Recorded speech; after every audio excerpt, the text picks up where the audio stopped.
how-to video on how to update your Chigee, either version, and any other of these dash units. These tips are going to apply to everything. First and foremost, do not try to use USB power. Don't try to use a battery pack. Make sure it's actually attached and plugged into a normal 12-volt battery. So I'm going to go ahead and apply an update.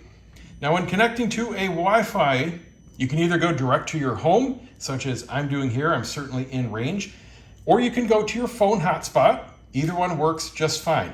If you can't connect to your Wi-Fi, if you don't see it or it just won't connect, make sure that your Wi-Fi name doesn't have any special characters or the password. So I'm going to go ahead and connect to mine.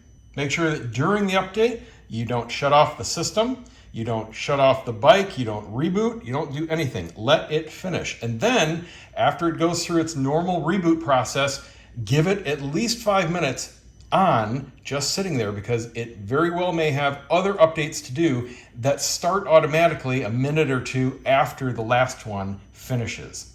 So it's downloaded, it's going to extract it, it's going to run the update, then it's going to go ahead and reboot. We're going to keep it on, we're going to wait, and we're going to make sure that there aren't further updates in queue. Now it automatically rebooted and it's updating the software, and it's automatically rebooting again. Now I'm going to give it a minute and see if anything else kicks off.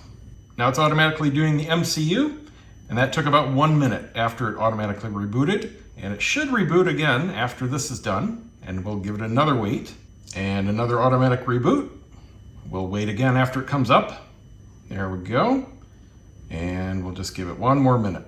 And then lastly, we've got the 4G module that can be upgraded. This one gives you the option of canceling or pressing OK to initiate the update.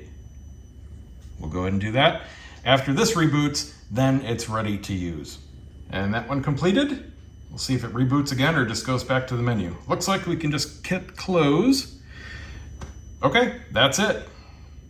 Oh, we got a new weather display. Very cool. All right, so that's it. Just the main tips there. Don't use USB power, connect to a real battery. And if you can't connect to your Wi-Fi, make sure there are no special characters in your name or password. And other than that, everything should be really smooth. See ya.